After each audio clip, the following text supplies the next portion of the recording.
Class in history, school name is sentence high school. और मैं तो चलिए, सेंटेंस हाई स्कूल की पुस्तक मधु कलश क्लास 3 की बुक है और इसकी हम कहानी का चैप्टर नंबर 9 पढ़ने जा रहे हैं। इसका नाम है लापता प्रदेश। तो चलिए हम लोग शुरू करते हैं। देखिए चैप्टर नंबर 9 को राजू को खुदाई करने, अब देखिए कहानी क्या,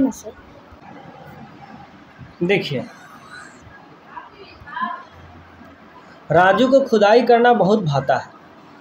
क्या नाम है? लापता प्रदेश। राजू को खुदाई करना बहुत भाता है। भाता मतलब अच्छा लगता है। वह सुबह शाम दोनों समय मिट्टी खोदा करता है। उसे विश्वास है कि मिट्टी के नीचे एक नई दुनिया होगी। उसे क्या लगता है? मिट्टी के नीचे एक नई दुनिया। जब हम भी बच्चे थे ना तो लगता था कि मिट्टी के नीचे एक दूसरा दुनिया है, इतना खोदेंगे कि नया दुनिया निकल आएगा। ठीक है, लेकिन ऐसा कुछ होता नहीं है क्योंकि हम लोग मिट्टी के ऊपर ही है। आगे बढ़ते हैं। एक दिन जब राजू मिट्टी खोद ही पा रहा था, तभी उसे लगा कि उसे वह ना तो उस तो देखिए, एक दिन जब राजू मिट्टी खोद ही रहा था, तभी उसे लगा कि उससे वह ना तो और खोद रहा था और ना ही उसकी पेंसिल बाहर निकल पा रही। ये लगता है थोड़ा मिस प्रिंट है, आप देख लीजिए। आगे बढ़ते हैं। उत्सुक होकर राजू ने और तेजी से गड्ढा खोदना शुरू कर दिया। लगा कि उसके अंदर मिट्टी के अंदर कुछ है, तो राजू क्या किया? एक्साइटेड होकर और तेजी से मिट्टी खोदने लगा। ठीक है, खोदना शुरू कर दिया। उसके आश्चर्य का ठिकाना नहीं रहा जब उसने देखा कि गड्ढे में एक छोटा सा बालक बैठा था। अत्तरी के ये कौन सा कहानी का नया मोड़ आ गया। उसको लगा कि मिट्टी के अंदर एक नया नन्हा सा बालक बैठा है। ठीक है, वो भी किसको लगा? राजू को, जो उसके हाथ से बड़ा नहीं था, उसके हाथ के बराबर था। यह देखकर उसे और भी आश्चर्य हुआ। यह छोटा बच्चा, देखो ये राजू है, मिट्टी कोड़ रहा था। मिट्टी कोड़ने के बाद उससे क्या निकला? एक छोटा सा बच्चा निकला। ठीक है, आगे बढ़ते हैं। और जो बच्चा था और जो बच्चा था वो बिल्कुल राजू की तरह लग रहा था। वही घुंघरेले बाल, आँख और चमकीले दांत। तुम कौन हो और तुम मेरी तरह क्यों देख रहे हो? यहाँ मिट्टी के नीचे क्या कर रहे हो? राजू ने छोटू राजू से पूछा। ठीक है, राजू ने छोटू राजू से पूछा कि कौन हो, क्या कर रहे हो? मैं तुम्हें अपनी कहानी सुनाता हूँ, छोटा राजू बोला। छोटा राजू क्या बोला? मैं अपनी स्टोरी सुनाता हूँ। याद है तुमने बगीचे में अपनी साइकिल की चाबी खो दी थी? छोटा राजू बोला बड़का राजू से। हाँ, मुझे याद है। कौन बोला? बड़ा राजू।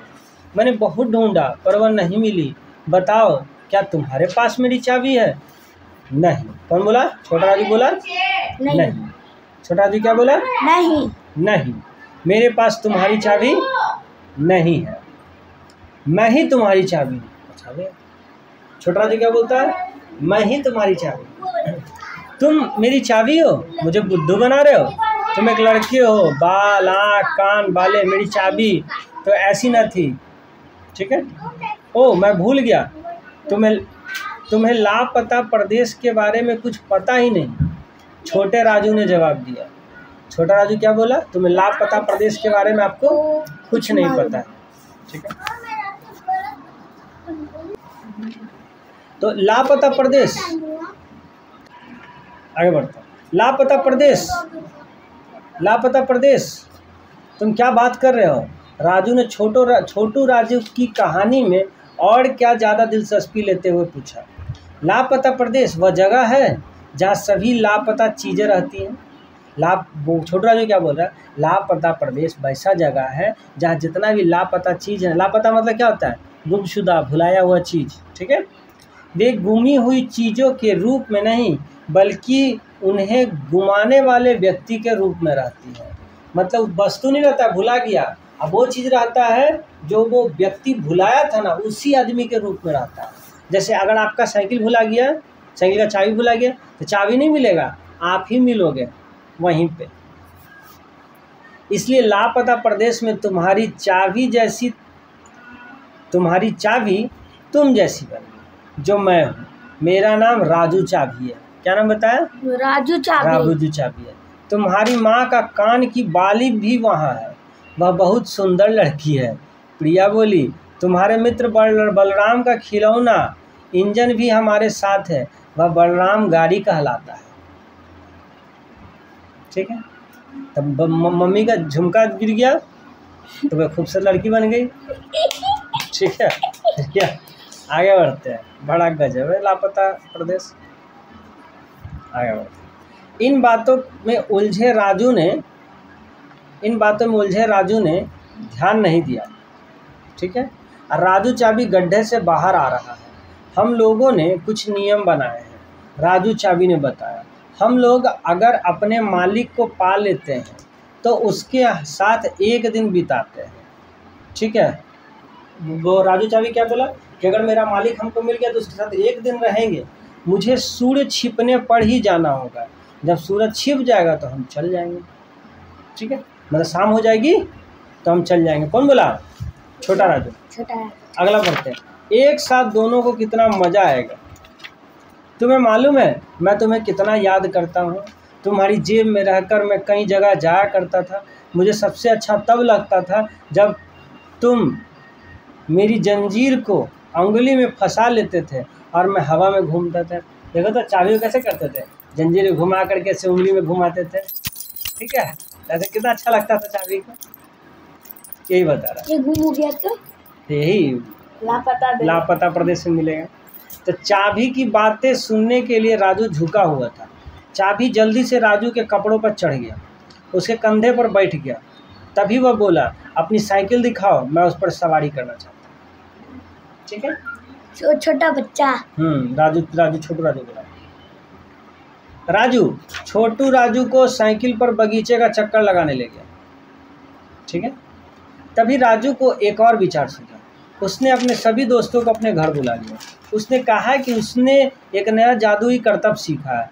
बच्चे एक पर्दे के सामने चटाई पर बैठ गए और राजू ने अपना खेल दिखाना शुरू कर दिया। ठीक है, अपना खेल दिखाएगा।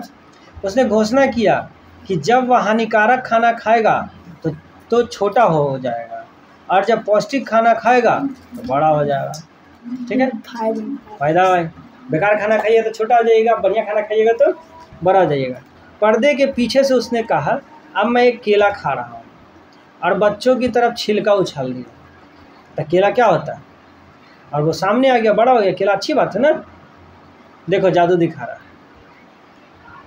ठीक है, वह सामने आ गया और बड़ा आकार दिखने लगा। पर्दे के पीछे जाते हुए वह बोला कि अब मैं बर्गर खा रहा हूँ। अब बर्गर खाएगा, और बर्गर के ऊपर लिपटा कागज बच्चों की ओर फेंक दिया। ठीक है, बर्गर खाता मतलब बर्गर खराब खाना है। उसने चाबी को बाहर भेजा।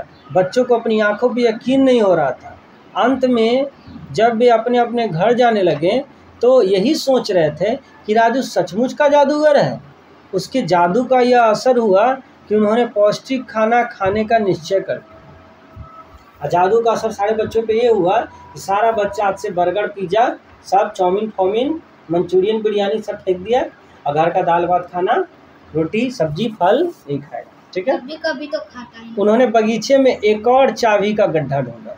चाबी जाने लगा, गड्ढा खोदा, गड्ढा ढूंढा, चाबी जाने लगा तो राजू ने अंगूठा पकड़कर कहने लगा, तुम बहुत अच्छे दोस्त हो राजू, अपनी चीज़ों का ध्यान रखा करो। छोटू राजू क्या बोला, तुम बहुत अच्छा हो और आप अपने चीज़ों का ख्याल रखिएगा, भुलाइएगा नहीं। लापता प्रदेश में बहुत भीड़ होती जा रही है। अब राजू लापता प्रदेश में और भीड़ न बढ़ने देने के प्रति बहुत सावधान रहता था। तो अब राजू लापता प्रदेश में है और चाह रहा था कि कोई भी चीज़ अंदर ना गिरे। अब अपनी चीज़ें सहेज कर रखता था, पौष्टिक खाना खाता था, अब वह दूसरों को भी ऐसा करने के लिए कहता था।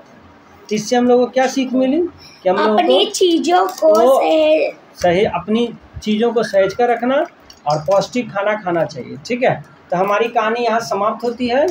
ये इसका हिंदी का मीनिंग्स है। ठीक है, तो आप इसको जरूर देख लीजिएगा, एक्सप्लेन करना।